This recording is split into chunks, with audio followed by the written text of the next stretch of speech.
One. Welcome to this week's edition of the MMA Analysis podcast. I am your host, Lance Fishel. We got a good pay-per-view this week. It's good. It's actually good. Well, the pay-per-view portion is good. The prelims, they're okay. But decent card. Brad, how you doing? I'm good. There's a card that I'm not dreading watching, which is that's good. That's an improvement over recent cards. Honestly, I preferred the week off to the last card, so it feels nice to have some good fights, and I think the weather's nice. I'm rocking my Saved by the Bell tank top. I'm ready. Yeah. Actually, while you were talking, I literally was thinking, and I looked it up. I go, oh, there was no card last week, so no recaps. And then I looked it up. I go, there was a card last week. Yeah, that's right. We did a recap, didn't we? Or we just talked about a little bit of it. No, when we did the show, we talked about the one that was like 3 weeks ago before the gap. Yeah. Oh, okay. But there was a card, remember? That's right. It's we lost some money. That's every card lately. Yeah, we got hammered in Zoom, so it was a blur. I was down big on the card, and then I came back and I hit Ponzi scheme and I hit Rosenstruck. Rosenstruck KO. I got like plus 150 or something like that. It was a weird line, so that helped me out. It's not bad. Live betting saved my ass once again. I went fucking full fucking the two goats again and got my ass handed to me. I'm gonna start talking about Marley's. Who was it? Mike Grundy's regional opponent, Marley Swindles. Marley Swindles. Like, if that's not like Marley's amateur MMA fighting name, what are we doing? You know, Marley Swindles. Did the main card of PFL start yet? No, they're on the 10. Yeah, they're on the Schultz fight. That's like the last one of the prelim. I had it on my TV. I guess I gotta put fucking hit dogs already. Like I told you, man, Ohm is down there. He's training with those fucking PFL Brazilians, dog. That man is on so many mountain yams. God, yams, baby. Yeah, I lost that one. I hit Wade. Yeah, Wade. I had Wade too as a dog, man. He was losing, and holy shit, that was a good knockout. That was a real good knockout. I do enjoy that a lot of shitty, boring Russians lose in PFL. That's definitely a positive. But the thing, like, the bad part is like PFL's got some Russians that are like fun, and they get in fun fights and get finished too. So they lose their. I mean, I'm okay with that as well. They lose their boring and their fun Russians over. Well, I guess my one problem with PFL this season is I don't like that there's only 4 people moving on. I don't think that's enough, and I think they should fight more than twice. I feel that's my problem. Twice, yeah, like, especially especially when the PFL absolutely rigs the matchmaking in the second fight because they didn't like that Fabricio Verdum and Pettis lost and stuff like that. And then they both had to pull out. Pettis gets sick and has to pull out, so he gets more time off, gets a weaker opponent. You know, Verdum pulled out too. I don't know about more than 4 moving on per se, but 2 fights is done. Like, you might as well do single elimination if you're just going to do 2 fights. And a dude can get like 1 first-round finish, and he's locked in. Like, no matter what else you do, he's locked in. I don't like them losing Ohm is bad. Like, well, I mean, and Held. I know Held looked like shit tonight, but Held and OAM are not going to the next round, which is it's 2 of their best guys in the division, regardless. Yep. Ohm looked fucking. I've never seen him have punching power like that. Chalk it up to the yams or whatever. I've never seen that dude hit like that. He looked really good. He takes 2 years off, and it's the best he's looked. I've never seen him land a punch before. He had the first. He had to leave. He had to actually leave Canada and get some real training. You know what I'm saying? Like, smart. They wouldn't let his ass back. Like, the best thing that ever happened to him was the pandemic. Like, you can leave, but you can't come back. Well, I guess that's probably better for my career. The juice is good. All right, well, let's look at last week's card. There was a couple moments I would say that were okay. The Ponzi fight, there were some good moments, but overall, really really lackluster. We'll start in the lightweight division as we had Claudio Puelles defeating Jordan Levitt, unanimous decision. Boring fight. I saw people on Twitter that were like, I love grappling like this, and this is high level shit. I was like, I love grappling. I was a grappler. Boo. Like that, You know it's bad when. that was, like I enjoy grappling more than striking, and I'm probably in the minority, I would say, in MMA fans, but I enjoy a really good wrestling, jiu-jitsu, back and forth, that kind of style. That was so bad. There was nothing going on. Levitt gassed in like 4 minutes, so probably take note of that he's a grappler that can't grapple for more than 5 minutes. Really not a good combo there. You see the physique? You see the physique on that man? We should have known. We should have known. Well, maybe you think the physique and you think, well, he doesn't have a lot of he's not going to burn energy, no muscles. We knew that he wasn't that guy. We just didn't think that this random Chilean dude, that dude Puelles, was the guy to beat him. He's first cousins with Tony Pudding, bro. Like straight up. Yeah, that dude's he's pudding. Put it like that. He's pudding. Bad. So yeah, that fight happened. I think Levitt is just not good. I think he's also, despite the lack of like muscle definition and being able to find a gym in his hometown, he's not a 155er either. I think that was pretty clear in this fight. He needs to go down. He's got some weight to cut. He could get down to 145 by like skipping a Big Mac or two. Next up, needing a Big Mac or two, featherweight division, Sean Woodson defeated Youssef Zalal. Shot. This guy, he's not good for one, and like my poor eyes when I have to watch, like it's disturbing. Watson, I can't think of a more disturbing. George Roop. I think Woodson looks worse than George Roop. Zalal, I don't think anyone thought Zalal was the goods, like a lot of people did after he won a few fights, but I thought he would win this fight. But Woodson won. It was close. It was very close. Yeah. Remember when James Irvin cut down to 185? Oh God. Skeletor? Didn't look as bad as Woodson. Exactly. He still didn't look that bad. Woodson looks like otherworldly. And I don't mean that in a good way. No. He cuts down like he looks alien like. It's not. I thought that fight was close, man. I'm of course biased. Woodson won. I gave it to Woodson. Woodson won, I think. He probably, man. I wasn't going to argue either way. I would take plus 160 or whatever I got every single time. Every time in that fight, it was close enough. But neither one of these guys are good. Like, come on, Woodson sucks. Fade them both going forward. Yep. Woodson sucks. Women's flyweight division, Manyan Florat defeated Tabitha Ricci by knockout. And typical women's MMA, right? Some random chick comes in, she wins by knockout a couple of times, and they're like, that's a contender. Like this is goat shit. Like this person's Brad to tell you why not. Brad to tell you why not though. She's got 2 finishes, but how, Brad? 2 standing TKOs in a row. Can't even finish them. Beating the shit out of like little atom weights at 125 pounds and can't even put them down. It's cool. Well, but also she'll be minus 1,000 in her next fight or some shit. Yeah. She already has her next fight. Does she? This Mannion. She's fighting Myra Buena Silva. Oh, that's the chick that trains with Dubron. Oh, yeah. We're gonna get a big price too, ain't we? Oh, yeah, probably winner. We might already be having our shit sprouting here.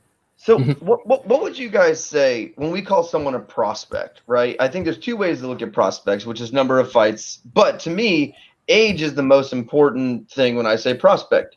If you are north of 30, you are not a prospect.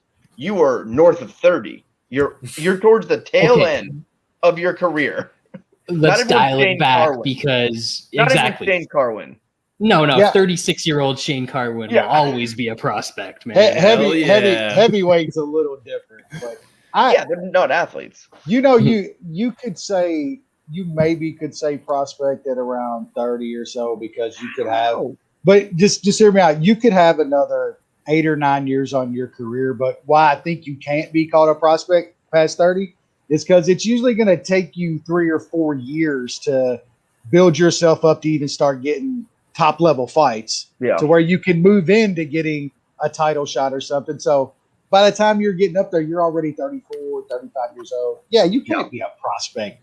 I mean, in MMA, like, prospect to me is pre-prime age, right? And that's why I think you have to have a 2 to start your age to be that, because prime age in MMA is not 35. You know, it's just not 35. That's the end of your career. And I know damage is a big thing in fight years and stuff like that, but this is a 31-year-old French chick. I'm not calling her a prospect. She's 31. She's old as shit. We've already talked about her for way too long. Yeah, like Yep. We have. All right, Alan Patrick, Mason Jones. Mason Jones looks fucking incredible.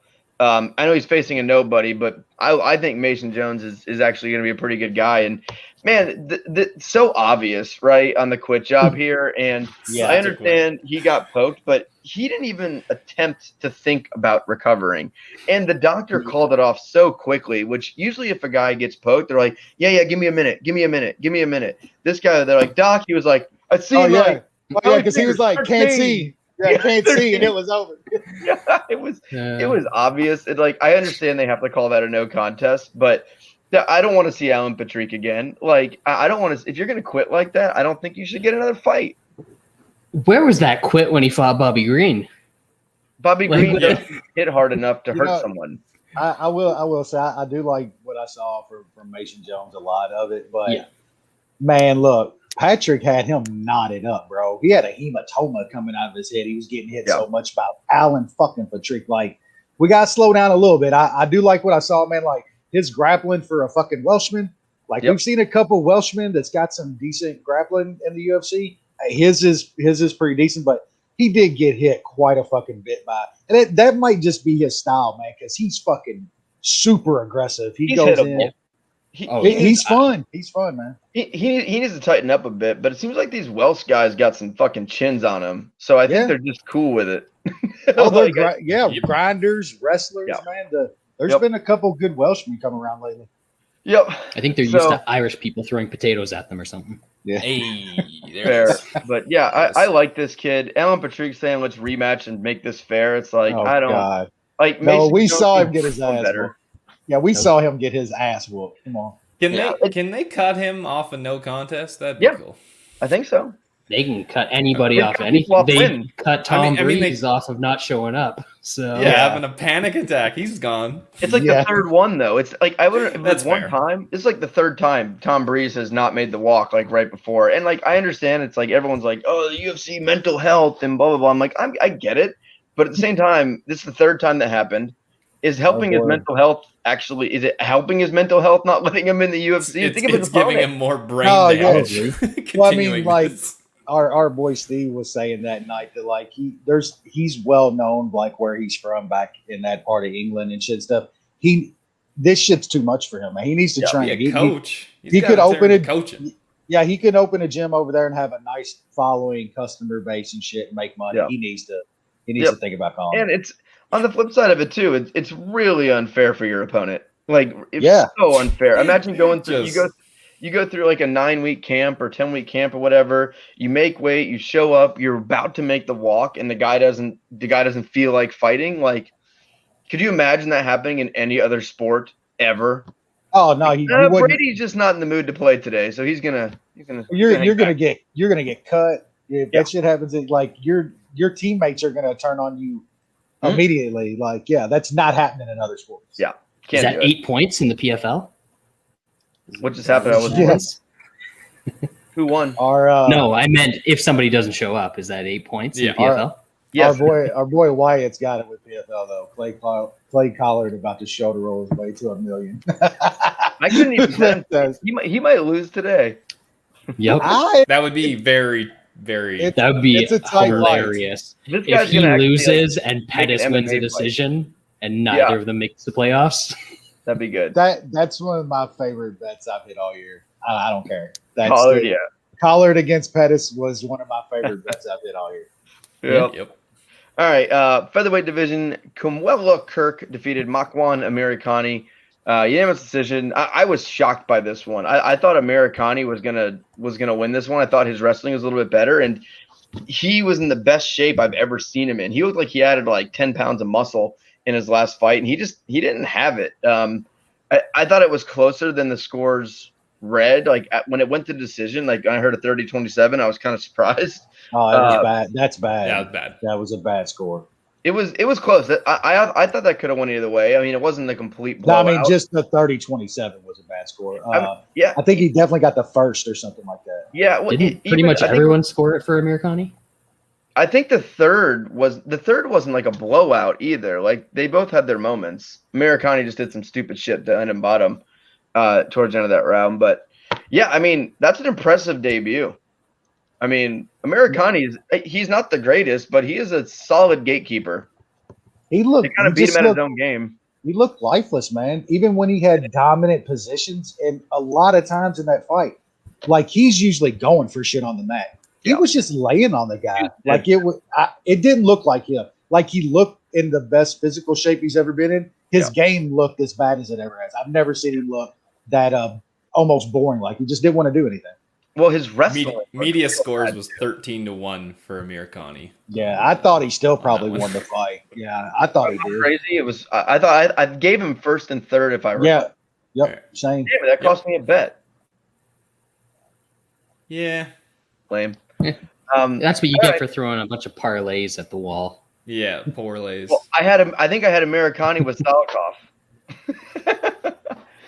I mean, another bad decision. That's what you get for fucking betting against Grandpa. All right, welterweight division. Muslim Salikov defeated Francisco Trinaldo 30-27 across the board. Is this it? Is this the end of Grandpa?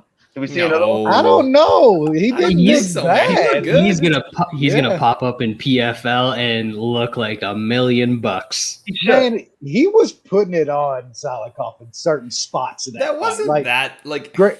He didn't look horrible for a fucking 50-year-old. He didn't look bad at all, man. Well, he was going up in weight, but like I didn't mean does he retire, but like these Brazilian guys, they lose a couple fights in UFC and they go to PFL and they just absolutely murder someone. Get back on the games, baby. Like when's Mutanch fighting again? Like that dude just turned into Superman. Hell, Hellman Shoeface literally looked like bodybuilders out there. Yeah. Like Grandpa's going back up 2 weight classes when he moves over to PFL. Yeah. Straight up. That's what Mutanch did. He's up at 205 now, just and looks like an absolute living monster. his best life. Yep. The healthy life. I do wish they would give Salikov kind of like a big fight next because he's old as shit and he just keeps winning and it's like he can't keep having those kind of he needs to fight someone ranked and just see what happens. I don't think he's great though, man. But he's also just beating everybody he needs. Yeah, he's 36. So like, if you're not going to give him a top 15 guy now, like, what are you doing with him? Like, they're putting guys in front of him. He's beating them. He's not beating bad guys. He's beating like borderline top 15 guys. So I think it's time to give him someone good and just see what he's got. Yep, agree. Yep. Heavyweight. I thought this was a poor. I know you guys. I believe you guys bet on. Latifi, but I thought this was an extremely poor decision. It's pretty bad. Extremely poor decision. I won. This is like the only bet I won on Saturday. This was one of my own. Bet Latifi by decision, and I definitely should not have won that. Yeah. If you look, I don't know. I think the announcers were confusing people, and everyone. That's why maybe they heard. Yeah.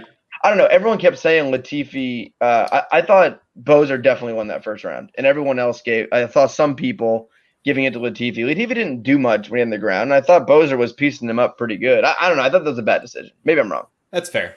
It's completely fair.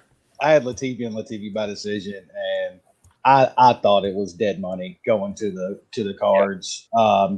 And that's it for me and Latifi. Like this guy I've bet on Latifi a lot. He's so much better. Well, not so much better, but a way better fighter. And in his size down at 205, like at heavyweight, this dude's just way too small. The third round though, I thought that was impressive. Yeah.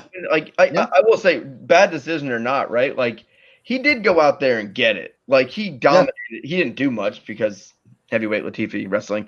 But I mean, he dominated that third round. The first round, just because Latifi got a takedown, was on top for a little bit. He had a lot of shots in that first round. I thought we were done with the scoring a guy on top for a couple minutes versus a guy, working you on the feet for a couple minutes. But it's kind of swayed that way for a bit. This is kind of the first one in a while where kind of especially just the grappling. second half. It would be different if it was reversed, right? It was Bozer got up and then I thought dominated the round to get the round. Sometimes you see it reverse. It's like guys beating him up on the feet and then gets a takedown. He's on top for 2 minutes to end the round. You see those more often scored. But I don't know. Did he dominate the round though? Like it's not like he landed massive shots on him. I don't think he dominated the round. I thought he landed way more strikes. I thought he landed more damage. I thought he looked better. I thought Latifi did nothing with his takedown.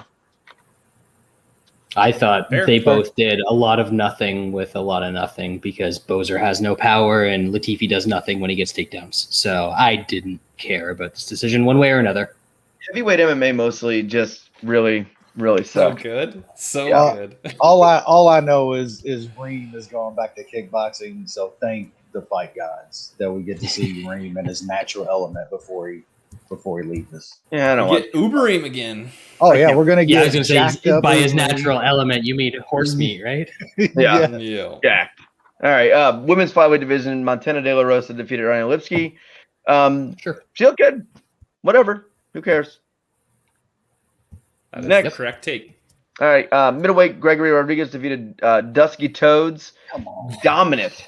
That was Dusky Toads, baby. Dusky Toads, so bad. I got it, baby. I don't know. I don't know if I was floored by Rodriguez's performance or appalled by my misread on how bad Dusky Toads is. It's probably somewhere in the middle. But Rodriguez looked fucking great on the feet. He was just lighting him up. Yeah, he's not even a stand-up guy. Yeah, Toads just sucks, man. He just ain't good. It's more hard times, Daddy. That's chin, though. Hard times. That's a chin and a half. I told Brad if he came out wearing the polka dots, man, he might have had a shot. He needs some sweet sapphire in his corner. That's what he needs. Yeah, that was an impressive performance. I was extremely impressed by Rodriguez. He looked good. Yeah, I mean, and coming off, Hoboka. That's one of Brad's good ones there. And he was coming off like a fight like 3 or 4 weeks before that. Yeah, where he blitzed the guy in LFA or one of them. So.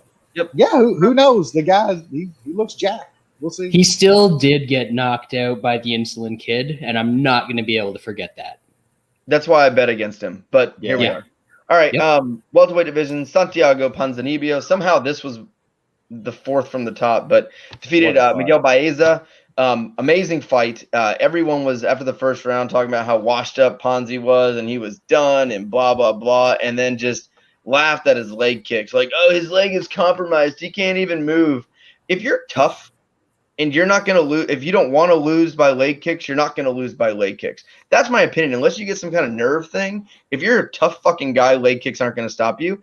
Baeza's lame ass, who I used to love Baeza, hate him now. His entire game plan was kick him in the calf. That was his whole game. He had nothing else. And that didn't work. He was done. You had to like him again though after that third round though, right? No, I can't. Dude, that third round, they literally stood in the middle of the cage and fucking threw haze at each other for like 3.5 minutes. He literally didn't even contemplate punching him in the face. That wasn't in the game plan. He was like, I'm going to kick this guy in the calf a bunch. It was working. He's done that in a couple fights, Lance. I feel like he did it way more this fight. Maybe it's because the skill of Ponzinibbio is a step up, but I just can't do this calf kick and shit. It's annoying. But I really believe if you are a tough guy, as long as you don't get that weird nerve shit we've seen a few times with Chandler back in the day and a couple, if you are tough, a leg kick is not going to do shit to you. You will fight through it and you get used to the pain. Well, are you tough, Lance? No, I'm not tough. Okay, I just wanted to clarify. I was kicking me in the leg. I'd bite him. Take one of those and be like, nope, I'm good. I give it to Ponzi, man. I think what I was most surprised about is in that first round, he took some shit, man. Like you can say all the leg kicks, but Baeza landed some shots on him in the first, and man, Ponzi ate everything. It's one of those. If I knew Ponzi's chin and tank was going to hold up like that going in, absolutely. I don't think that fight was close, but that third round, that whole fight, but that third round specifically, Great. my God, that's one of the rounds of the year. That was absolutely incredible. I badly needed that. It was W like the too. old Ponzi said. Hello, boys. All right, let's move on. Don't touch my ice maker, motherfucker. Middleweight division: Roman Dolidez versus Laureano Staropoli. Unanimous decision. This fight sucked. One extreme to the next. Sucked. This was Wow. why we knew this fight was going to suck. Why was it this far up on the card right after a banger? This fight sucked. I don't mean to talk about it. Dolidez sucks. Staropoli sucks. They were both whining after the fight. I got nothing for this. I hit fucking Latifi, Bismuth, and Rosenstruck. That's the only 3 bets I hit on the card. That's how bad I was. Not great, but it's okay. No. We'll have a big card this week. Yeah. Co-main event, heavyweight division. Marcin Tybura knocked out Malteras first round. Man, I had some free plays just hanging around. Like BetMGM and all these give you 24-hour free plays, and I had like 3 or 4 of them, and I put them all on Walt Harris knockout round 1 plus 600. Oh, it was your fault. I then. mean, it So wasn't a bad choice. No, Well, I'd probably playing play Walt it Harris, again. playing Walt He- Harris round 1's like playing him straight. He had that. Yeah, he yeah, had that man doing the chicken legs all Yeah. over the fucking Yep. cage, dude. And then Like that was a kick good was bet. good. That was a smart kick he threw to get taken down. That was Yeah, the Oh. Sean's losing his mind. Like we're zooming, and Sean is losing his fucking mind when he does it. Yeah, man, it was. If you want to look up Walt Harris fight in any kind of MMA book, that's it. That's it. That's it. That's a Walt Harris that's the fight. fight. That's the fight. All right, Does and the then we guy had go down? Oh, it's time to quit. that was- Usually, Walt- usually Walt it takes did- longer than that to quit. So that was Walt like a made- Walt Harris That was a fight quick on one. He did good. fast forward. He Yeah. made a great business decision this time. Usually they're sketchy business decisions. This time it was like cash me in. That's enough. All right. And then we moved to the heavyweight division. Jarino Rosenstruck knocked out Augusto Sakai first round. I didn't understand this line, the straight line over the knockout. It was like minus 120 straight. Knockout was plus 150. Where, come on. But Sakai's a fat piece of shit. He's always been a fat piece of shit. He's gotten some good matchup. Rosenstruck has fought some really, really, really top end guys, and they set him up in a main event because he's a recognizable guy with big power. And I didn't see a lot of people on Rosenstruck, and I was surprised by that. He just doesn't throw. But when he's Who- basically a fat piece of garbage. Well, who knew when Rosenstruck actually throws punches, he'll dead guys. Like Yeah. throw punches, bro. Yeah. You know what I'm saying? Like And- this should show you. And there was no reason to be scared of Sakai in this fight at all, scared of anything he does. And I think that's why we saw him.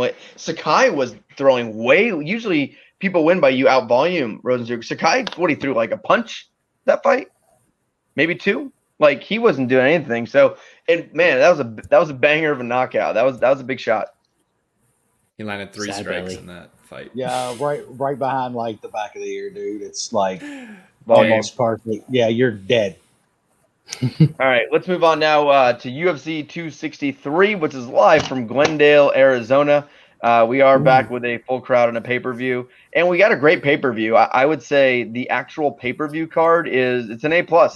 I think all 5 of those fights are interesting. They have some big names. They have some fun fighters and some fun fights, so it should be good. All right, let's start off on the bottom with some shitty fights. Heavyweight division, Carlos Felipe takes on Jake Collier. Brad? Or sorry. This is a great fight. Brad wants this one. Let's hear his thoughts. Give it to him. I mean, we have a top 5 t-shirt in the pool contender in this one. And Felipe is not far off the list. If he packs a couple more Brazilian tostadas in there, he could definitely make an appearance in the rankings. So I think there's going to be a lot of jiggling, a lot of wiggling, and eventually Collier, he actually didn't look terrible. He looked like middleweight Collier with a fat man's body and a fat man's chin in his last performance. So he's gonna outvolume this tubby Brazilian mook, and I've got a little bit of Collier by decision at plus 330. You, Sean? I'm trying not to bet just shitty low-level fights. I'm trying think to bet shitty low level fights. I think Collier is the side here. Felipe is just not good. The guys he beat are terrible. Collier showed up and was all right last time. You know, I don't know if he's trying to get out of the division or what's going on, but he was looking a little trimmer last time out, and he surprised me about against Valanche. So yeah, I'll pick him. I'm trying not to bet it. If I'm feeling bored on fight day, I might take Collier. Wes? Yeah, I hate to agree, and I'm trying to not play shitty fights. I've been getting killed lately, and that's where I've been getting killed. But I'm probably going to be right back on the fucking boat with a bottle of whiskey in my hand, betting Jake Collier because I think Felipe is absolute trash. Both Brad and Sean's right. Collier did look in a little better shape for even fat Collier last time out. And I just think he does more, man. Like, Felipe literally doesn't do shit in fights. I think Collier could win a really shitty decision here. I think that Collier by decision price is really, really nice. So that's where I'm at as well. I get where you guys are coming from. I understand, but no way. There's just no way. I can't bet. You should pass. Collier. You should pass. No, heavyweight Jake Collier. That's not something I'm going to do. So I am going to pass on this fight. I am going to pick Carlos Felipe. I just think he's going to be boring. I think he's going to push him in the cage. I think he's stronger, and I think he's just going to control where it goes. I think it's going to be a brutal fight. What's the over under on that? Stronger? Have you seen that? It's way over. Oh yeah, the over 2.5 is like minus 270 or something, ain't it? Minus 175, minus 160. Yeah. Not great. All right, let's move on. Lightweight division, Faraz Ziam versus Luigi Vendramini. New Sean? Is that I honestly is this Italian Brazilian? He is the Italian stallion, allegedly. He's Brazilian though. The fuck? I don't know who these people are. They don't seem real people. I think they're made up. I mean, last week Sakai was supposed to be Brazilian and he's Japanese, so I get that. We've seen that before. Yeah, that's true. That's true. I bet Malarkey last time against Ziam. I thought he won, but of course the judges disagreed, which is always fun. I don't think either of these guys are very good. Very forgettable. Not a bad fight to miss, I think. Yeah. Who cares? Wes? Yeah, I don't think much of either of these dudes. I'm not touching anything on this fight. I'm gonna pick the Italian Brazilian and top master because he's the dog. I think his last win is better than boys who probably lost to Malarkey. Luigi got a nice knockout over an okay guy last time out, so I'm gonna pick him here as a dog, but I don't want no part of this fight. Brad, anything? I'm not sure that I've ever seen either of these guys fight. And I'm not sure that after this weekend I will have ever seen either of these guys fight. Or at least remember. These are some of the guys where I know I've seen them fight at least 2 or 3 times and I got no recollection of them. That said, the Brazilian round 1. Which one's that? It looks like the Brazilian Italian. Yeah, I got absolutely nothing here. This is gonna be a pass. But Brazilian Italian, it's not bad. Probably go with that guy. Yeah. All right, let's move on. The kind of weak start here. The Frevola fight, was that fight canceled or was he supposed to fight somebody else? He's fighting somebody else. No, he's got a couple more fights. There's he's after the next one. The Peterson Hooper one and then Frevola. Oh, okay. No, I was just wondering. It was Camacho who was supposed to fight. Yeah. Yeah, and they got a car accident. He got in a car accident. Shit happened. All right, featherweight division, Chase Hooper versus Steven Peterson. This one's actually somewhat interesting. New Sean? Yeah, we'll see. I've lost a decent amount of money on Chase Hooper considering how many how many times he's actually fought in the UFC. I got him at a wicked price against Caceres, and then he got smoked there, and then I threw a flyer on the old Peter Barrett, even though he's horrible, and that was looking like a decent winner until, of course, the inevitable happened. Hooper his stand-up is so fucking bad. He has to get this fight to the floor. Could he sub Peterson? I guess so. It's just sketchy. It's a stay-away fight. I'll probably pick the underdog, which I guess is Hooper right now. Yeah, barely. Ooh. Yeah, Barely. tough. All right, Wes. Yeah, that hitting that Caceres bet over this move was absolutely fucking golden. Man, I just have a feeling that Peterson is going to be handedly winning this fight until he's not. Like, he's so wild. He puts himself in so many bad situations. We've watched him do it for years on the regional scene. He's done it since he came to the UFC. That's just who Peterson is. Maybe he gets Hooper out of there with something. I just feel like it's more likely he's landing some shit, goes in and does some dumb shit, gets taken down and gets subbed.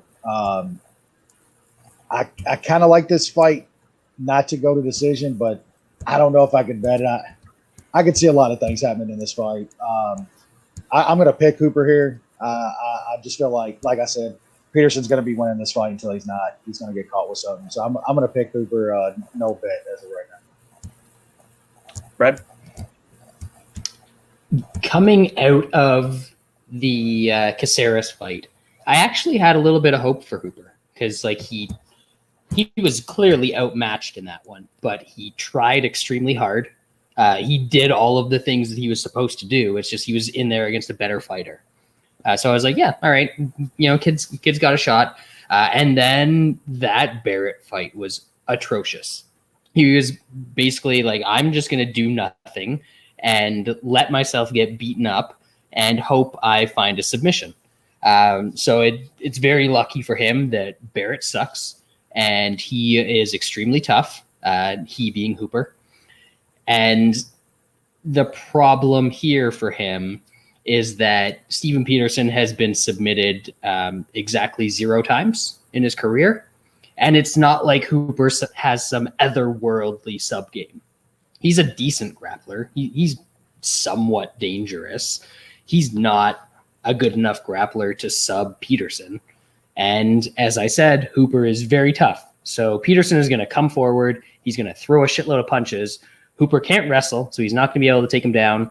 So he's probably just going to get beaten up for 15 minutes. So I like Peterson here. I think this one's pretty clear, and I'm probably going to end up with a bet on another shitty fighter.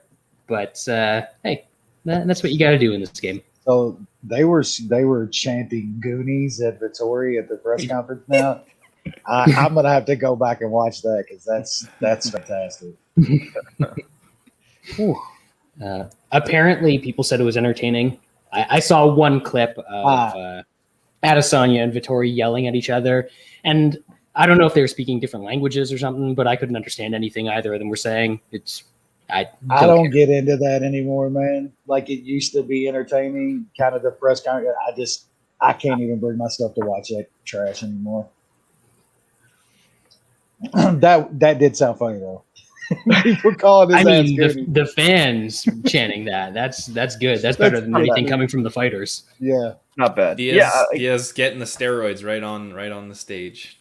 He's doing all the performance enhancing. Yeah, Brett, I get where you're coming. Like this one is interesting. I was talking pre-show of looking at like doesn't go the distance for this fight, which is possible. I could see Peterson winning by knockout, but Peterson's also survived in the ground with some decent grapplers and not gotten subbed. And he could batter him because I think Hooper's problem is his wrestling is so bad. Non-existent. Peterson's not a good wrestler either, though. So it'll be interesting to kind of see how this one plays out. I think my gut says Peterson keeps it standing, batters him, and gets a finish. But we'll see. I think Peterson is much better than Barrett. So, and I Yes. think he has more power in his hands, and I think he has more finishing ability than Barrett. So I wouldn't be surprised if Peterson wins this one at minus 120. It's tempting. Doesn't go as like minus 135. I think that's also tempting, but we'll see. All right, let's move on now in lightweight division. Matt Frevola versus Terrence McKinney. You, Sean? Yeah, I was thinking about taking Frevola by decision against Camacho when that fight was still gonna happen. I kind of still like that here. I know McKinney has gone to 0 decisions in his 13 fight career. I just don't think Matt Frevola is that much of a finisher. He hasn't really got any finishes in the UFC in a long time. I think these guys are going to kind of grapple back and forth a bit. Frivola's got a decent wrestling game, but he also can be taken down. So I think this fight goes long, and I think Matt Frivola's gonna win. He's just a better fighter, and this is late notice, so probably gonna take him by decision. Wes? Yeah, I like Frevola here, but I think that decision could be a little sketchy in this spot. Frevola, he puts on a pace, man. It's a short notice fight. This dude he's fighting, man, he either gets him out of there early or he gets out of there. So I'd be a little sketchy with that. But I do think Frevola's the better guy here. His last fight, I mean, he went 3 with a guy that's pretty fucking good. He just got overwhelmed in that fight. I don't think that's happening here. I think his pressure is going to be a problem, man. He's going to get in on this tall, lanky dude and maybe mix in some takedowns. And I'd just be a little worried about the decision. But, you know, I lean that way for Frevola by decision. But I would not be shocked if he got a second or third round finish. But Frevola's the pick here. Brett? Yeah, I'm sort of in line with the other guys. I'm kind of looking at the over 1.5 here. I think that people are seeing McKinney's first round finishes against like 2-16 guys and being like, oh man, this dude's a real killer. He's a pretty decent wrestler. He'll probably take Frevola down early. That's what he did to Woodson in the Contender Series fight. So I think he'll be able to get takedowns here, but eventually Frevola is just going to keep getting up. And short notice, guy doesn't seem like he has good cardio in the first place. So eventually Frevola is going to overwhelm him, whether that's him winning rounds 2 and 3 and taking a decision or getting a stoppage late. Not quite sure, but I think this goes a few minutes. 1.5's nice. Yeah, I don't blame you. Frevola is also the guy that got knocked out by Marco Polo Reyes in like a minute. So there's always that, because I feel like, especially short notice, it almost makes McKinney more dangerous because he can just fight exactly to his style, where he goes, I got 5 minutes. I'm just going to try to get a finish here. Sub, knockout, whatever. He can finish both ways. But I think Frevola is the better fighter, the much better fighter. And I think his cardio, he doesn't survive 5 minutes here. His cardio is really, really strong. He doesn't have big power. He's not a finisher, but he does enough not to get stood up when he's on top. He does enough not to, he's always the aggressor in his fights, even when he's less talented, which is most of the time he fights. And he still finds a way to win a lot of times. So I do like Frevola here against a short notice guy, but I don't know if I can bet this. It's hard to trust Frevola because he doesn't finish fights. He's not overly skilled. He's just a sloppy white guy. That's tough sometimes. That's a very good description. Not only just a regular white guy, but a ginger. Yeah. Ooh. Not good. It's not. You don't really want to weigh, minus 250 on something like that. So we'll see what I end up with. It probably going to be a pass in that fight. All right, women's bantamweight division. We can go quick on this one. Penny Kianzad versus Alexis Davis. Alexis Davis. Wow. All right. New Sean? Alexis Davis on a 1-fight winning streak. Yes, she is. Pound for pound number 4. She's probably ranked. Yeah, Probably. I was a bit surprised by that result against Mazo. I think that just tells us how bad Mazo is. I think Penny Kianzad wins this fight. Alexis Davis is not good, even though she smoked that chick last time. Hyper Blue said WMA has more fighters than fans. That's solid. Valid. Wes, anything to add here? Yeah, Davis isn't getting takedowns on her like she did Mazo, and Payne's going to win decision minus 130, I believe. I'm going to take a small little bit of that. Man, you're going to bet all these women's fights, aren't you? Brad? Let's talk about he's got to not take big dogs, and he's got to be smart because he's on a losing streak. So he's like, I'm just going to bet on all these lady fights. I have an ironclad idea. I don't. I'm gonna bet on minus 190. Horrible. It'll be MMA fighter. No. That sounds like Big Marley. That's what he does. Is that what's happening to me? He's told you Marley. I'm gonna just start buying his package and fading him like Ben. Like I'd be rich. I'd be absolutely rich. Yeah. New one. Yeah. I mean, you can't do that with Bro Hugs because he doesn't bet anymore. Yeah, he don't get no bet. He retired. I'm pretty sure. Backwater now. Retired. I don't care about this one. I got nothing. Yeah, I got nothing here too. So we can go ahead and move on to the getting a little better now. There's a horrible fight after this one, but the ESPN portion of these prelims are good. Besides the Murphy fight, featherweight division, Mobsar Evloev versus Hakeem Dawodu. You, Sean? I like the way you say Dawodu's last name. Dawodu. He sounds like me trying to pronounce somebody's name. It's not Dawodu. It's Dawodu. Lance sounds like a contestant on Wheel of Fortune trying to buy a vowel when he's saying this dude's name. Dawodu. I'm usually good with names. I got nothing on this one. This is a tough match. There we go, Dawodu. This is a tough matchup because I think Evloev is a bit overrated. I think we saw some holes in the last couple of his fights. He still won them. The last one was not great against Nick Lentz. The problem is Dawodu is Canadian, and that is not very conducive to doing well in the UFC, unfortunately. But can he claim Jamaica? His blood isn't. I thought it was Nigeria. Yeah, his blood's not like pure Canadian. Both Nigeria and Jamaica. This guy's not Canadian. Oh. Yeah, fair. Yeah, I mean, if it's only a third, so it doesn't count. No. Yeah, we're good. He's good. He got rid of the Canadian mookiness in his debut when he just got fucking dusted in 40 seconds against something called Danny Henry. Yeah, that was a big upset because he was like hyped up coming into that too. Yeah. I mean, Dawodu's good, man. He's shown decent takedown defense. I think he can keep this fight standing. I think it becomes a close kickboxing fight. I still think Evloev is too small for this weight class, so I think Dawodu's pretty bricked up. I think he can stuff some takedowns and make it competitive on the feet. So I put a unit on Dawodu at plus 218. Wes? Ooh, that's a nice number. Yeah, I won't touch on too much more than what Sean. I think Sean's pretty much on point with a lot of this. LOS is still a little too small for this division.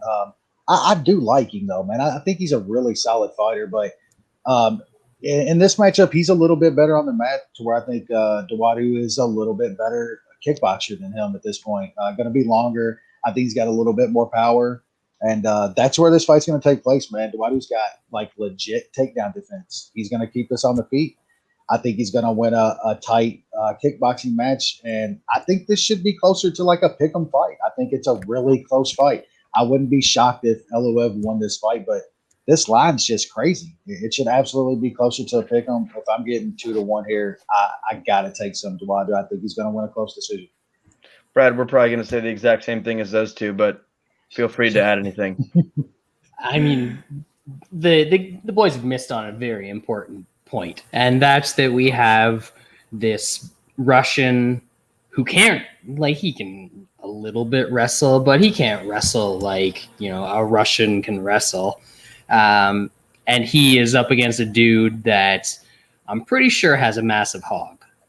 Yeah. So, he's Dawodu can't go any lower than 145 because that's all the hog will allow. So you got the analysis on our side here. You got the striking on our side here. And it's not like the Russian can just be boring and wrestle him because he's a little itty-bitty Russian. So I like Dawodu in this one. And we did learn everything we read about Mike Grundy's wrestling career was a complete lie. None of that was true. And Mike Grundy took Evloev down like a shitload of times. 10 times. So Lando Venata is the best wrestler in the UFC. I think we figured that out. Same thing as you guys here. I think Dawodu. Is that good? Yeah, there it is. Yeah, because there's an A and then an O and then a U. So it's Dawodu. Hakeem. I think he can. I think he sprawls and brawls here to a win. I think on the feet he's a much better striker. He also seems like he's been improving every fight. A little bit with his takedown defense. His hands look a little more crisp. I wish the power would come with him. We haven't really seen it much in the UFC. He looks like he would have good power when you watch him strike. He has good striking. He just doesn't seem to have that power. So I'm hoping it eventually clicks for him. But I think he can keep this fight standing. And I think if he keeps this fight standing, I don't know if it's all that close on the feet. So this one's kind of easy to break down. It just depends which way you see it going. Is he gonna be able to stop the takedowns or not? I think he does more often than not. And I think he's able to outpoint him and get a decision here. So I do like Hakeem here. And that's actually going to be the consensus bet of the week. I don't know what the line is right now. What is it, like 180? Plus 190, 190. plus 200. Yeah. Right. If you wait a little while, when the reduced lines come out at dimes, it'll probably be back up at plus 200. I don't use that stuff. I have the legal gambling now. Ew, I don't need gross. dimes. He's dead. Someone killed Tony. All right. Let's now move to the light heavyweight division. I'm skipping right over Murphy Calderwood. Is everyone cool with that? Come on, Wes has got a bet on that. Yeah. He's gonna have a bet on that. I don't fight. need much. Talking about what were we talking about before this? I know. I actually like this. I actually like this bet though. Brad, she only goes to that place every 5 years. She did it right before the Miraz fight when she got armbarred. And then she did it, that was in 2015. In 2020, she did it against Maia, and now we're good for another 4 years? We should be good. She seems to do it every time she's going to be in line for a title shot. Yes. Not saying she's the female Cerrone, just saying. Well, the only thing we have to worry about, though, I think we touched on, is this is Arizona. It's a little bit tougher to probably be getting those sort of things done out in that part of the country. So maybe she gets saved in that respect. I like Murphy here, man. I think Murphy's gonna put a pace on her and some pressure, dude. We've seen Calderwood struggle in fights against people like that, and like Brad's just saying, man, she's in line for something big. If she wins this fight, we know exactly how her mind works. She's Tom Breeze who just actually shows up to fights. Every single time she blows it in the big moment. It's going to happen here. I'll take some plus money on Lauren Murphy. Imagine a weight class where Lauren Murphy is top 5. She might get a title shot off of this, dude. What is they always bring it. So uninteresting. She's like an F- level athlete. Like, my maid is a better athlete. They all? Aren't they all though? Like athletically, like just toughness off the charts though. Grit. They bring it though. They bring it. I mean, Clarissa Shields is making her MMA debut, and she's already like a top 3 female MMA athlete. They already said she's the greatest of all time. Nice. 2-sport superstar. Everyone's everyone's talking about how great she is because she's going into MMA. She's risking it all. I'm like, how much do you think she makes? Why is she so like $20 a fight? No, that somebody tweeted that was like, she's got the balls to go and try MMA. What's all these other boxers? They ain't got their legacies ain't gonna have that. And somebody was like, she was like, what she has is, or doesn't have is fucking that money in her bank account. That all those boxes that. That's why the fuck she's going doing MMA. She's broke. Yeah. All right, let's move on to fights. Light heavyweight division, Eric Anders rematch versus Darren Stewart. Nushan. Are they starting these fights? What the fuck is I know there's no such thing as a trap line, but this feels like a trap line. Based, like, I know the number was kind of crazy last time, and then it seemed like Anders just crazy outperformed. He kind of dominated that fight, and now he's only a minus 150 favorite.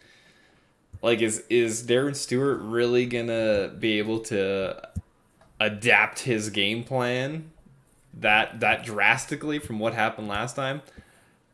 I'm just very, very bad at picking like small favorites or betting small favorites. I'm steering clear. It just seems weird. Maybe I'll end up parlaying Anders. It's there's been some bombs dropped by some wannabe touts on Anders, so that's scaring me away as well. Wes?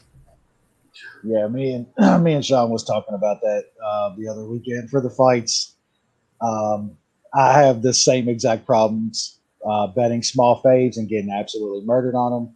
I bet small to medium-sized dogs and make a killing. So this is like the perfect spot for me to try to continue doing what I normally did. I don't know what changes either, man. Really, what changes from that first fight? It does kind of feel kind of like a trap, man. Like Anders shows up in there and gets obliterated.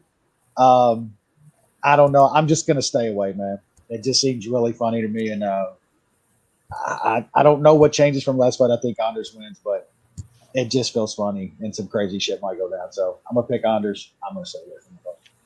Brad?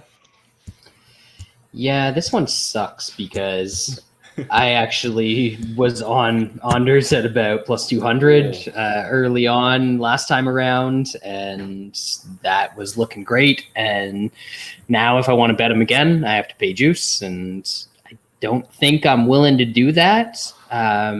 Maybe him being at an actual camp and training with real guys is going to mean he's continuing to improve. But he's also a mush brain mid-30s former football player. So, like, how much do you really want to trust the guy? It's tricky. I think I've got to stay away from it. I like Anders here. I mean, yeah, it's minus 150, but if we watched that first fight, we saw stuff. We saw stuff in that fight. I thought it would actually be a lot bigger with this line. And maybe Anders did find something. I don't know. Stewart's just also not good. Stewart's gonna, bite down his mouthpiece and try to, sling shots at your head, and that's about it. And I think Anders isn't the greatest fighter, but there was something in that first matchup, and maybe Anders has improved a little bit. Maybe going to a different camp has helped him out. And I think at minus 150, I think it's worth trying to find out and see what happens there. So I do like Anders. I don't know how I'm going to play it. Yeah, I'm either going to parlay or maybe I'll just lay the juice in minus 150. But I do like Anders a good bit here to take care of Darren Stewart and get a win. All right, next up, lightweight division, Drew Dober, the UFC's best-looking man, versus Brad Riddell. You, Sean? Yeah, this it should be a good fight. The bad fights in Dober fights are when he's facing anybody with a little bit of a semblance of a wrestling game, because then it gets very, very sketchy. I don't think we have that here. If he gets taken down by Riddell, that's a pretty rough look. That'd be tough. that's a bad go. On the feet, I think I think Dober is a good MMA striker. Riddell has this kickboxing record and stuff like that. He does all right. He just doesn't really have power, and I think that's going to be the difference in here. Dober's just going to be landing the more powerful shots. I know Riddell showed a pretty good chin and never been finished in MMA anyway by knockout. But I think Dober could be the guy that does it, man. He's grown quite a bit in the striking since kind of the Gaethje Whitman kind of combo has taken off, and I think he's just the heavier striker in this fight. So I put him in a parlay with another guy later on for a unit. Yep. Wes? Yeah, I don't have a lot to add there. I kind of like a lot of what Sean said here. Yeah, Dober he can get taken down by good wrestlers. Like, that's it. This guy's not a good wrestler. Dober's, I would believe, is going to be the stronger dude in this fight. He could probably grind a little bit if he wants to get in those spaces. I just think he's the harder puncher, man. I think he's the better sort of technical MMA striker over Riddell. And I think Dober can probably win a decision here. Probably goes off 15, but I think Dober's just going to land the better shit. So I'm taking him straight. I think it's like right around minus 140 or so now. I'll take some of that straight on, who I just think who is a better fighter in the areas where this fight's going to take place. Brad? Yeah, I'm a little less confident in Dober than you guys, but I still think he's probably going to get it done. I just think he comes out and he is 100% from the opening bell, whereas it seems like in all of Riddell's fights, it takes a while for him to get going. So I'm pretty sure that Dober is going to win the first round. Once it starts to get into the second and third, maybe Riddell picks it up a little bit. I think he probably throws a bit more than Dober, but the difference, as Sean said, is that Dober throws with more power, lands with more power. So I think that might work in his favor to help shut down a little bit of Riddell's game. And I've got to fade guys from shitty kickboxing. I mean, it's right there in the name. You just got to do it. Izzy gets one on every one of his cards now, sometimes two, and they get their shit pushed in almost every time. Yep. Yeah, I like Dober here. Can you think of a single time that Dober's been outstruck in a fight? When was the last time Dober? Has he been outstruck in the UFC? Like in the last 5 years, at least? All his losses are when people can grapple him, get him down, and lay on him. Yeah, I think it's every time he's just taken down. Yeah, he's got power. He's got good striking. And Riddell's not that guy. I don't even think Riddell's not going to shoot takedowns on Dober. And if he does, I think he's just going to gas himself out. When you have the guys that aren't used to that style, shooting, grappling, and all that, it just tires them out a little quick. This guy's a kickboxer. And we've seen Dober versus kickboxers before, and Dober's the better striker. He's got the bigger power. He's more feared on the feet.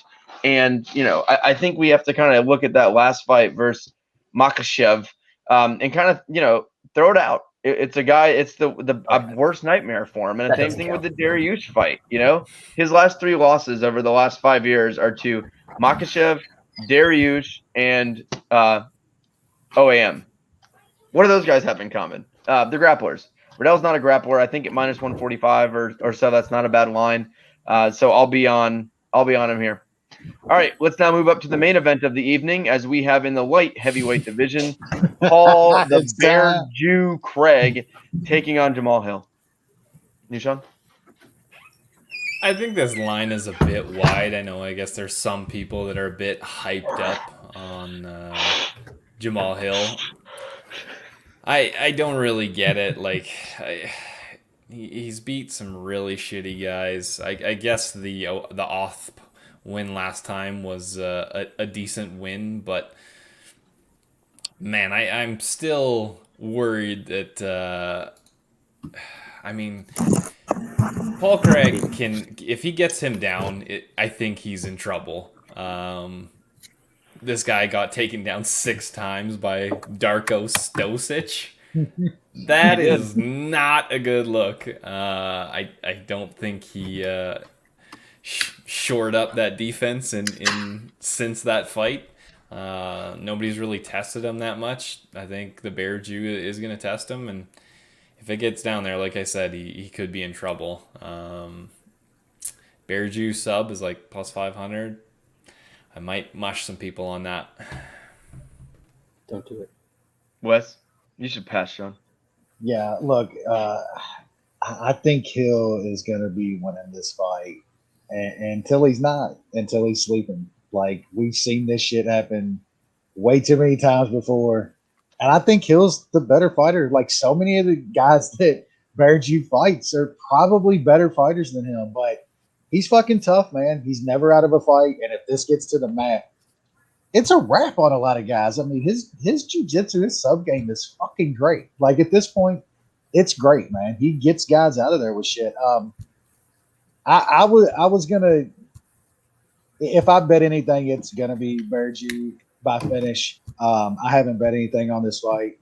I'm gonna pick Berju and Topmaster because the line's just crazy here, man. Even if you think Hill's a really good young fighter, it's a big price, man, against a guy that is dangerous if you get into a bad spot.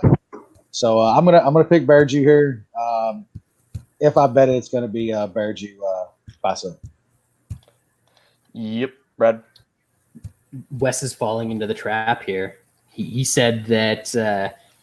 Okay, first of all, the only thing that I enjoy about Jamal Hill is that white people, when they break down his fights, call him Jamahal because they don't know how to pronounce black people's names. So that I get so much entertainment out of. Wes is falling into the trap. He's saying, this guy's a good young fighter. He's 30. He's got 8 fights. Oh, not a prospect. I didn't realize that. I thought he was like a prospect. Yeah.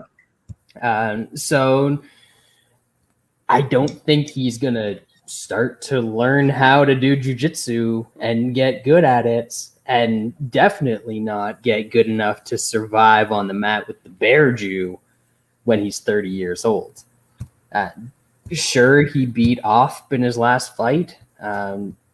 Off looked terrible, didn't want to throw any punches there, and eventually gassed out from doing nothing and got knocked out.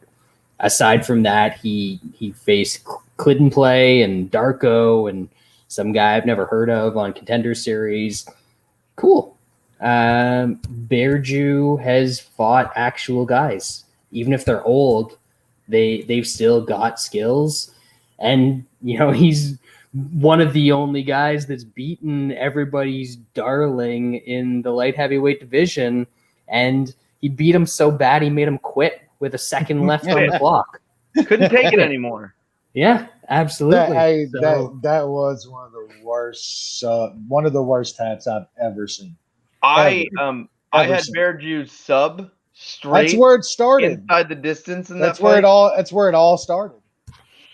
It started when who was it in Vegas? But I think it might have been Dougie and I when we were at UFC 209. We ran into a bunch of Scottish dudes that were there to see the Bear Jew, and just like hung out a bit with some Scottish dudes, had a couple drinks, and just good people, just good folks. I've bet him every fight of his career.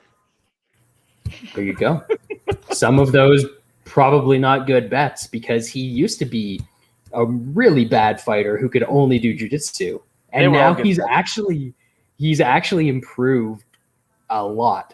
And honestly, I think that the sub prop being plus 500 here is stupid. That's dumb. So I've got some money on that. And because he does have those improved other aspects, I've got a little bit on the Bear Jew straight here as well. Yeah, obviously. I like Paul Craig here for Scotland. Yeah. This is just a proud Jewish man. That's all. He's all we got. I mean, Kofax, Paul Craig, Sean Green. Hey, Sean Green, the guy who had four home runs. What do you? 4 home runs in the game. Yeah, there you go. Yep. There's not much, and it's funny. Obviously, different levels and stuff, but Paul Craig, a little bit of Dubronk's career trajectory from when he first starts, not looking good, super one-dimensional, can't do but much. His wrestling's getting a little better. His striking has gotten a little bit better. He's beaten some guys. I don't know. This could be Bear Jew season. I understand. I guess I sort of, not really. I guess I understand Jamal Hill being favored. I don't understand the line being that high. But even more so, like Brad said, is Bearju wins his fights by sub. That's how he wins his fights. If someone survives, that means they knew it. If Bearju wins a decision, that means someone knows what they're doing on the ground to stay out of submissions. Jamal Hill's not that guy. So basically what the bookies are saying is Paul Craig is plus 500 to get the fight to the ground versus a guy who can't wrestle. I don't know how you can set that line, but I'm in for it. I'm going to play Paul Craig straight just in case. He just feels like battering him on the feet, just beating the shit out of that poor kid against the cage. Or, mercy rule, he gets him to the ground, feels bad for him, and lands a choke or something there. But I like him in this fight. I think this is a winnable fight. I think anyone that Paul Craig can take down, he can win against. And this falls into that category. OSP is super worst, like Washington Redskins, big time, just worst. So I don't think Paul Craig's there yet. Paul Craig has actually been improving each year the last few years, getting better. Plus 500 on the sub, straight at what, like plus 250 or something like that. Now the line just, it's stupid. So you probably could have guessed this before the show started, but this is Munich. For Scotland. Scotland! We do it for Scotland! William Wallace. All right, let's now move on to the welterweight divisions. We have Demian Maia taking on Belal Muhammad. You, Sean? This is another fight where it's an old guy versus a somewhat relevant guy, and I just think the line is a bit too wide. That Demian Maia Gilbert Burns fight was just going to be a bad matchup regardless. Burns obviously can deal with the jiu-jitsu, and as we've seen, he's got pretty damn good hands and power. He even cracked Usman, so I was just a bit surprised by that. I guess people don't think that Maia can get Belal Muhammad down. He does have stats-wise a good takedown defense, but he hasn't faced a grappler anywhere near Demian Maia in his entire career. I think Maia can get him down, and then it gets sketchy. Belal's never been finished, but like I said again, he's never fought a grappler like Demian Maia. So if it gets to the ground, I think Maia can possibly grab a sub, or at the very least do what he's done a bunch of times and just hold motherfuckers down. I can see him winning a decision as well. So I took Demian Maia. I got him at plus 200 for a unit. Wes? Yeah, I don't think Maia necessarily has to sub Belal to win this fight. I think you can absolutely get on top of him a couple times and win some rounds. It's kind of like the last fight. You're almost betting on if you think Demian Maia can get a couple takedowns in this fight, and at that price, I think I'm gonna pay to find out. And maybe he does get him down once and gets a sub on Belal. I don't think we've ever seen Belal on his back or on the mat like that, having to deal with anything like that in his career. And like Sean said, he's also never faced anybody with the takedowns and the skills to get dudes on the mat to start working his game like Maia. Like nobody even close. He's fighting like the Millanders and shit of the world. Like there's nobody close on his resume that's going to be threatening the takedowns like Demian Maia. So I just think the price is a little wide. I mean, could Belal keep this up on the feet and piece him up a little bit for 3 rounds? Yeah, he could do that. I'm going to pay on a pretty much a legend at this point to get a takedown or two and win this fight. So took some Demian Maia at plus 185. Brad? Yeah, Sean, I'm a little confused. You said it's an old guy against a relevant guy, but I don't think Belal Muhammad's that old. He's only like 32. Hey, I got him. Maia has been around forever. He has fought just about every type of fighter that you can possibly fight. And I'm going to read you a list of the guys that he hasn't gotten takedowns against. All right. And you tell me if there's anything common with these guys. So you got Ben Askren, didn't get any takedowns there. Usman Didn't get any takedowns there. Covington, Woodley. Are we sensing a bit of a pattern so far here? You've got Chris Weidman's in there. Mark Munoz is in there. And then basically the only guy that he hasn't gotten a takedown against who isn't a wrestler is Anderson Silva. And that was one of the weirdest fucking fights of all time. So I think all of those guys outside of Usman were actually NCAA All-American wrestlers. every single one of them. Yeah. Yeah. And Usman has overcome the odds and become a UFC champion. So that's not bad either, even though he can't wrestle. I mean, he was a D2 champ. Like, Usman was not a scrub. So there's times when Maia can't get takedowns, but it's against very good wrestlers. Bilal Muhammad has never really faced a wrestler in his entire career. And the other thing that those guys have in common is they can either straight up out wrestle Maia, or they're willing to just back up, counter punch, counter wrestle. And that's not Bilal's style at all. He likes to come forward. He likes to put pressure on guys. And by doing that, he's already closing the distance for Maia. So I think that Maia is going to be able to get in on the single that he always gets in on. He's going to create scrambles. He's going to get on top. Does he get the sub? Maybe. Am I going to take a shot on it at plus 400? Probably. But he could also do that for 2 rounds and win a decision here. So I've got some Maia straight. I've got some Maia by sub. And, man, he's 43. He's obviously up there in age. He hasn't shown any signs of being a bottle of Worcestershire sauce. So I'm not sure we need to worry so much about that. Also, it's not like Bilal's the type of guy that's going to come out there and just absolutely sleep some old guy. So Maia can still grapple. Exactly. In his entire career. Zalal can't fall 0. asleep without fucking sleep aid at night himself. And also, just to drive the point home, I was out on a walk with Turk today. I'm not sure if you guys can see this vicious injury that I got. There's a little cut right here. I got attacked by a tree. And also, there's one in the eyelid there. Oh, yeah. And you know what? I didn't stop my dog walk. I kept going. I didn't quit like a little bitch just because something stuck me in the eye. So Bilal's a quitter.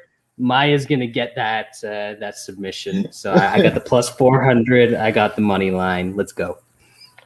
Yeah, I'm on the same page. I like Demi and Maia here. I mean, it's obviously a little bit scary when you're betting someone who's 43 years old and has never been like a big muscular guy. He's looked 43 since he was 33, and now he's actually 43. But I think, to Brad's point, Demi Maia is a next level grappler, and he's been able to take down some good wrestlers. I know you mentioned all the ones he couldn't out wrestle, but he's taken down some good wrestlers, and he's been able to get them. And I think with not just with Bilal not facing wrestlers, everyone tries to wrestle for the most part. Bilal hasn't even faced guys who have tried to take him down, really. Bilal's always the one pushing forward. He's always the one that's starting the grappling. And if he's smart here, he'll do everything and he can to keep this fight on the feet. I don't know if he will. It's kind of hard for guys sometimes to not immediately go to their wrestling. And so I think it's how he deals with that of like purposely staying on the feet versus stalling. Because with Maia, you don't want to stall against the cage too much because that's where he can also get some takedowns and body locks. So it's going to be an interesting matchup of how he deals with keeping a fight standing and fighting off takedowns when normally he's the one pushing against the cage, getting the grappling and trying to get him to the ground. So it's going to be interesting. And I think Maia can get takedowns. I don't think he's going to be any threat to him of getting taken down if Bilal's that stupid. And I don't think his hands are there to hurt Maia, even with Maia's oldness, lack of chin, lack of striking. Bilal's just not that guy. So I think at this price, it's worth taking a shot at Demi and Maia. I don't know if he'll get a finish. I actually don't think he will. If he wins this fight, I think it's going to be him out wrestling, getting on top, and pitter-patter punches from the top position, maybe some passes, but nothing too big. But I think it's worth a stab at that price. All right, let's now move on to the welterweight division. We have Nate Diaz taking on a newcomer, which is weird because you thought Nate Diaz would take a big fight, but he's not. He's taking some guy. That's Nishon? good. It's a charity fight. They Versus who? somebody signed up. Yeah, like somebody like paid money to fight Nate Diaz, and all the money's going to charity. It's a That's pretty nice nice thing for Diaz to do. I mean, this is going to be a pretty easy fight. Nate Diaz is on all the steroids. He's taking mushrooms flying from California to Arizona. He's smoking the steroids on stage. And like you said, he's fighting a nobody. So it should be a good fight. Sean. Do it, Sean. Lots of action. In seriousness, like I'm not going to convince anybody to bet Nate Diaz here. I don't have to because I bet him. He has one win in 5 years, and it's against Anthony Pettis. This is like Sean. Up by Clay Collard. It's true. This is Sean's Gray Maynard and shit, bro. Nate Diaz said he gets the next shot at the title, win or loss. Man. All right, so here comes some Diaz fanboyism. So he does actually look like he's in good shape. He's actually put on some muscle somehow. He looks jacked. Yeah. He looks pretty jacked. Yeah, that'll teach him how to wrestle. That will teach him how to wrestle, so we're good there. Every time I got to work on when I was in high school, anytime I had to like work on like takedown defense, I just go right in the gym and just pop out some bench press, and I'd be good to go. Fuck yeah. Nate Diaz, like, I know he sounds very stupid to you, Lance. I feel like he. First of all, that's a fact. He is a stupid man. He can barely speak. In talking he sounds stupid, but in his actions he's actually, like, honestly he's got more out of less skill than pretty much anybody ever in the UFC. Counterpoint, when he was he was big as he could possibly get, most popular, biggest superstar, he's like, I should fight twice in 5 years to really minimize my earning potential. It's true. But he cost himself millions of dollars by not fighting.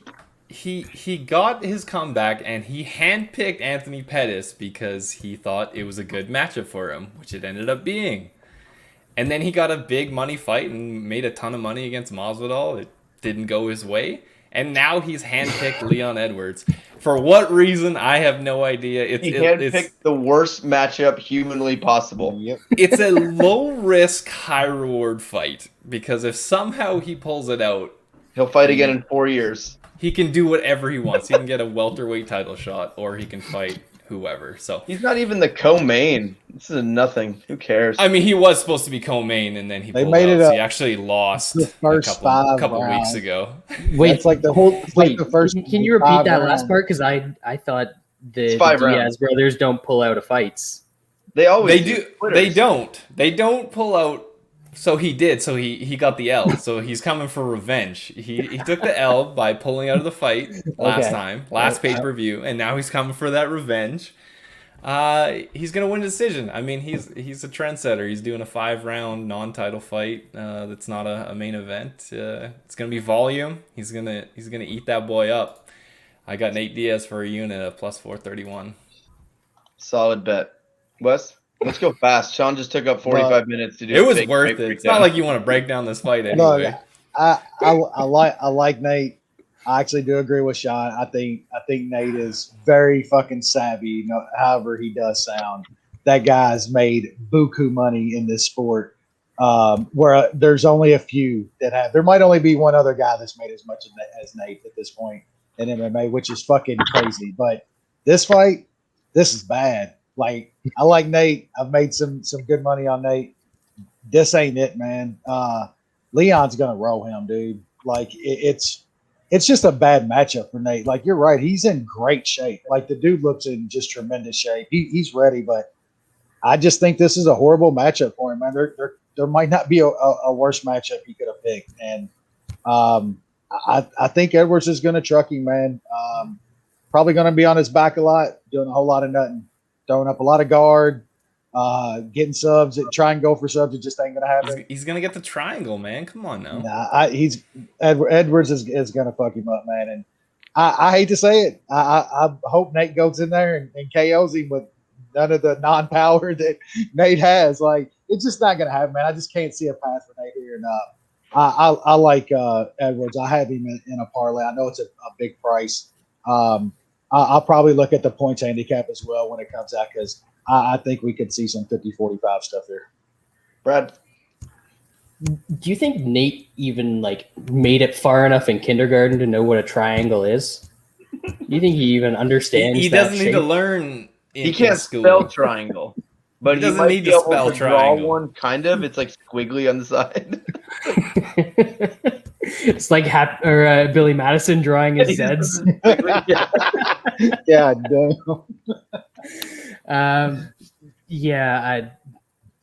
you guys might say that Nate Diaz looks like he's in great shape, but you know who else who looks like he's in great shape? This Leon Roberts fellow that he's fought in. You know, he used to referee. He's trimmed down. He's got a tan. He's looking good. He's got a really good tan. He's got to get tan. Let's do a very, very quick recap of Nate Diaz's welterweight career. We spent like 20 minutes on Nate Diaz. He's 4-4. His wins are over featherweight Conor McGregor, lightweight featherweight Anthony Pettis, and then Marcus Davis and Rory Markham. That Rory Markham fight was a middleweight fight. Get your facts straight, asshole. So he's 1-0 as a middleweight. That's pretty good. Actually, it was catch weight. It's a middleweight. He was over fucking one. That's even worse. That means he's 3-4 in his career at welterweight. Well, he's getting a title shot, win or lose. What, BMF rematch? No, he said he's getting the next welterweight title shot, win or lose. Yeah, he said if I lose, I'm getting a title shot. It's like, what? He's so stupid. This who is gonna take it to him? Oh, it's so bad. So I hate Leon Edwards. Obviously, this is the perfect matchup. No, Sean, if you're gonna bet Nate Diaz, may I just suggest playing Diaz sub plus 1,200? No, he's gonna box his ears off. He's gonna even if he boxes his ears off and he drops him, he's still gonna try to go for plus 1,200 is not that bad for a Diaz sub. I think that's the only way you could possibly win. I'll probably bet it just to really mush Sean, just in case. What the fuck? Don't do that. Don't do that. I'm gonna put $10 on Nate Diaz sub plus 1,200. Son of a bitch. Yep, 10 Keltons, fat Keltons. God damn. Fucking cruise vouchers finally being able to be used. Finally used. Catching these babies in. That happens when the economy reopens, baby. It took a year, but got you, fuckers. I was going to go anyway. All right, let's now move on to the co-main event, which is a great rematch. Deiveson Figueiredo versus Brandon Moreno. Nishan? I think this is a fairly straightforward fight. Granted I did bet Figueiredo last time, but I thought he won even with the point deduction. He should win this fight. Moreno's tough. He probably survives. I think Figueiredo will know kind of how to pace himself a little bit better in this fight because Moreno's so tough, and I just think he's gonna win. Probably a somewhat wide decision. I got him in a parlay with Dober at plus 149 and a 2-unit parlay with somebody coming up next. Wes? Who could that be? Yeah, I really like Figueiredo in this fight. He absolutely won that last fight. I don't know what everybody was talking about in that shit. He won that. I thought it was a clear win for Figueiredo. And Moreno fought a great fight. Don't get me wrong, it was a really good fight, but I thought there was a clear winner in that fight. And like Figueiredo had like the flu or some shit fight week last time. And you could tell, like that dude he was sweaty from the start. The dude didn't look like normal Figueiredo as far as his gas tank and shit. And that's all different this time. I would not be surprised if he gets a finish on Moreno in this fight. It would not shock me. I think he's kind of got some animosity from that draw. He feels like Moreno's saying that he won that fight and shit. And Figueiredo's that type of dude. I think he's taking this very personal this time, and I think he's going to fuck Moreno up this time out. Figueiredo is really, really good.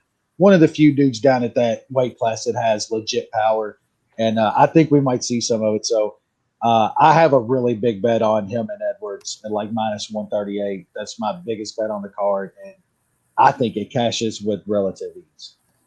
Brad?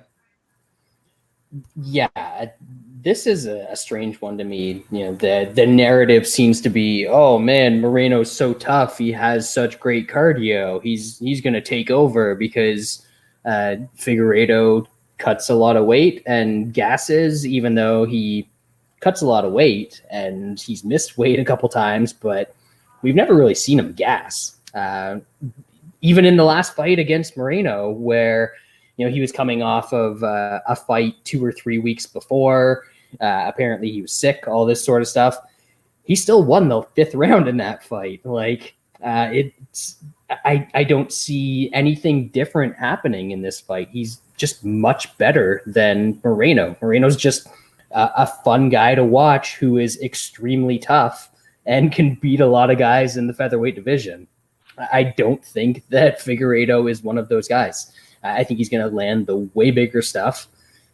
He's probably going to be more prepared for Moreno's wrestling in this fight than he was in the last one. And really the only round that he lost in that fight was the round where he just decided to chill on his back for a couple of minutes. Every other round in the fight, he won. So I like Figueiredo here. The decision prop, because Moreno is so tough, is plus 300. Which I think is kind of crazy. I know Wes thinks there's a good potential for a finish, and I agree there could be one, but more than plus likely. 300, plus 300 on that decision prop is crazy to me. So I've got some money on that.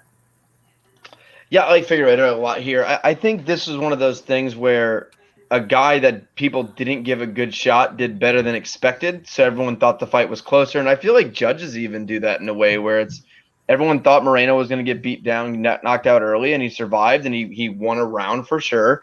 And I think people thought the rest of that fight was closer because Moreno was still around. He was still fighting.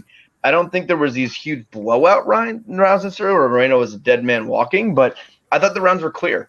I thought they were clear rounds. I thought that was a bad decision. I thought he won that fight. But I think it's the announcers and just is a big part of it, and then just he's doing better than expected. We see that a lot in fights, in big fights. When a guy does better than expected, people give him the rounds, especially fans, announcers, things like that. I think Figueiredo is incredible. I don't know what it's going to take to beat a guy like this. I don't know who has the style to beat him. Is it a dominant wrestler? Is it a bigger striker? I don't know. Who? Formiga. True, but I think he got cut. Yeah, I think that was a little different. I was at that fight. But yeah, I think Figueiredo is incredible. I think he wins this fight. I'm gonna put him in a parlay, maybe with Dober or someone else in the card. But yeah, I definitely like Figueiredo a good bit here. All right, let's now move to the main event in the evening, where they found 2 guys that I just absolutely despise. I don't want to bet this fight because I don't like it very much, and I don't have a rooting interest because I hate them both so much. It's gonna be tough. All right, middleweight division, Israel Adesanya on a 1-loss losing streak and took a title shot from Glover Teixeira. Fuck that guy. Versus Marvin Vettori. Also, fuck that guy. You, Sean? Yeah, I like both of these guys. I'm the complete opposite of Lance. Of course you do. Yeah, Adesanya is super likable. I mean, he does cool shit in the octagon. Just like that guy who told me, I was like, name someone who has a high IQ that doesn't believe in the vaccine, and they're like, Rand Paul. Oh my God. That was good. That was some that's some stellar stuff. That's who you used? Could have went Alex Jones. That might have been better. Twitter is an adventure. Oh man, it looks like Keith Peterson's on the booze and cigs again in this fight. Uh-oh. No nonsense. Getting involved. Did he just stand that up? Did he just stand that up? Oh no way! I looked down and oh no way! He's fighting right now. He doesn't want nonsense. Loughnane and this has been crap. Diamond. Yeah. This no, it hasn't. Tyler Diamond. He's been beating the shit out of this dude. Diamond's so bad. Diamond's landing some stuff. Nah, he's terrible. He's getting his shit kicked in for the first 2 rounds. I got we can talk about the shitty main event. Yeah, 2-1 Diamond here. I like Vettori. I mean, he's an absolute meathead. He probably has you can count the brain cells See that, on Wes? your hands. You guys were bitching. This guy said he stood him up because the fence grab. So boom. I didn't see. No, I didn't see it. Keith he Peterson, didn't grab. best He in the didn't business. grab the fence. He stuffed a takedown and like sprawled into the fence, but he didn't grab it to actually Best in stop the business. Keith Peterson. Look at Diamond. This is 10-8 round. Booze and Ay, cigs. ay. Booze Ay, and ay. cigs. Anyway, I've backed Vettori a bunch in the past. I think he's a decent fighter. He hasn't honestly fought any of the killers. I mean, he did fight Adesanya back when, Adesanya's second fight. But like since then, he hasn't fought really any of the real killers at middleweight to get this title shot. Didn't have to fight Brunson. Didn't have to fight Costa. Didn't have to fight Whitaker. I mean, I don't know if any of that matters because I mean these guys have fought before. If you watch the fight, I think it's fairly clear who the better fighter is. I don't know how much has changed since then. Vettori couldn't get takedowns early on when it was against the fence because Adesanya does have decent takedown defense. He has decent fundamentals against the cage. When he did have success in the third, he kind of had to come forward and bull rush in. I don't know if he can last very long doing that type of game plan. He has gassed in the past. He didn't really land much offense once he got Adesanya down. I think Adesanya is gonna light this dude up on the feet. He was getting pretty messed up through 2 rounds the first time. I think it's just more of the same. I think Adesanya gets a 4th round finish. I got him in a 2-unit parlay with Figueiredo. That is plus 104. Wes? My God, that was a good fight on PFL. PFL's been good tonight. Diamond 20-28. Absolutely not. I don't like this Lugani or whatever his name is because everyone thinks he's amazing because the UFC didn't take him in Contender Series. He's okay. He's not. Future champ. This fight's kind of tough for me, man. I do think this is a guy that's somewhat of a bad matchup for Izzy. I just don't know if he can sustain the kind of the pressure and the takedowns and stuff he's going to have to go for and the grinding it's going to take against the cage, where Izzy's really good at stopping takedowns to get Izzy down consistently. I think he's probably going to gas doing that. Can he finish the fight? In the first couple rounds, I don't think so. This ain't fucking Jan, man. Like this isn't Jan going for takedowns. Jan got takedowns on Izzy in the center of the cage. Jan is way bigger than Vettori. Izzy's going to be not much better grappler. Yeah, not over. Yeah, a way better wrestler too. Well, a guy that can get takedowns. Jan knows how to get takedowns. Vettori's just kind of wild and stuff, man. I just can't. I can't see it. I hesitate betting Izzy in this fight, which is very weird for me. I've bet him in pretty much every fight at 185 he's been in. I do think he wins this fight. I just think Vettori's a sneaky, tough matchup for him, man. But he probably stops takedowns up against the cage while Vettori's bum rushing him, trying to grind. He's going to wear Vettori out. Vettori's going to tire eventually, and then it's going to get at some distance, and Izzy's going to start piecing him up. I think Izzy probably gets a 4th or 5th round finish in this fight. I haven't bet it. I just think something about Vettori is a kind of tough matchup for Izzy. So I don't know if I'll have anything on it, but Izzy's the pick. Brad? Yeah, I think people kind of misunderstand what Izzy's good at. Because if Vettori comes and just rushes forward and goes for takedowns and tries to pressure him and throw a whole bunch of volume and all that sort of stuff, that's great for Izzy because then he can find openings. If Vettori just sits, like the thing about Jan that made that fight so difficult for Izzy is that he was just willing to sit back too and do nothing because Izzy is thin. Izzy, let's talk about this. Thin Izzy is. Costa did that too, though. What happened to Costa? Who didn't want to throw and wanted to sit back? Costa sat back right in his range and was just waiting to get kicked. You're giving nothing. You're giving Vettori Vettori's a lot brain of cells way too You're much giving credit. him a lot of credit to have a very good game plan. No, my once he whole gets point hit is that once. I don't think that He won't. Vettori can do that. I don't think he's capable of that, which is why I'm not betting Vettori in this spot, even though I would very much like to bet against Thin Izzy again.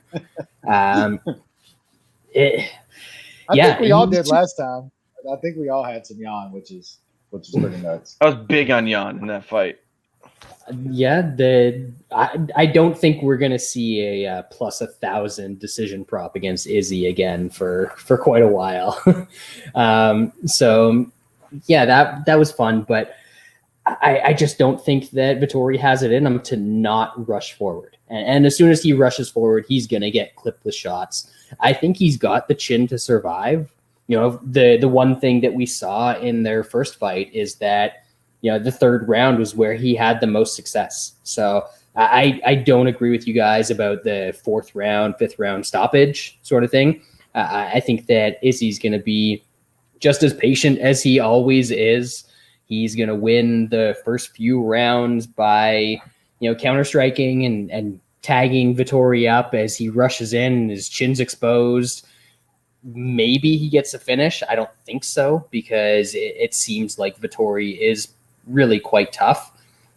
So I've got Izzy taking a decision here, and I think Vettori can probably win a round or two here or there. I just don't think he's going to be able to do it for 3 out of the 5 rounds. So I don't expect it to be the greatest fight, but the dumber Vettori is, the more fun the fight is going to be. And as we've discussed, Vettori is a pretty dumb guy. Very dumb.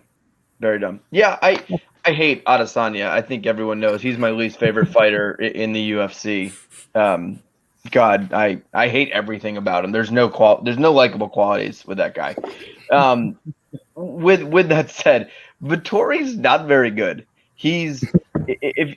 Talk about an easy. Was there an easier possible road to a title shot than Marvin Vettori? Like you guys said, he skipped all the good guys. Not only that, like after he was like looking at possibly being cut when he fought Mutanch. Like at that point, right? Like he lost the shoe face. He didn't beat Akhmedov. He loses to Adesanya. He never finishes fights, and then he fought a bunch of losers for the most part, and he gets a title shot beating Kevin Holland. Great way to go. Yeah. Like Kevin Holland short notice right after he lost. Like how fun. And I think Vettori, I don't think you're going to outpoint Izzy on the feet. You have to be able to take him down and lay on him like Jan does, or you're going to have to catch him. And I think at 185, I don't think we're going to see a lot of guys that can just take him down and stay on top and hold him down for 25 minutes of a fight.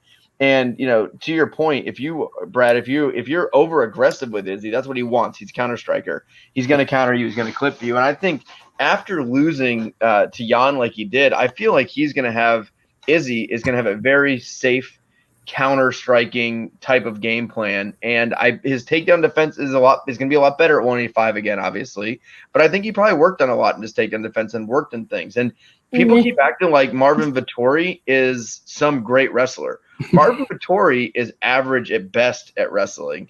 So as much as I would want to bet on Vettori here, I see Adesanya lose again. I don't see it happening. I think Adesanya is going to win this one. I don't know who's going to take the belt for Izzy. I can't wait for it. I'm done with this guy. Nothing likable here. Just a giant loser, that Adesanya. I bet he's the guy. I bet he had no friends growing up, through school, through everything, nothing. Guy's just solid loser.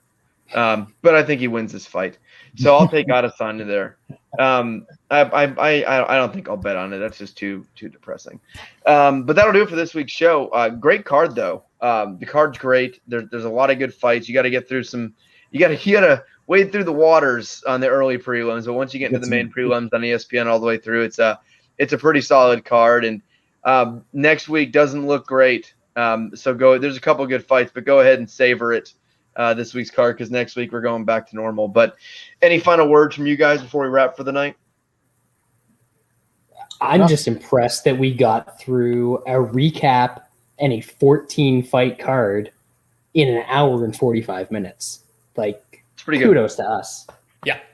Way to go. All right. Well, we'll be back next week. I hope everyone enjoys the fights. And Adesanya is a piece of garbage. We'll see you next week. Bear Jew.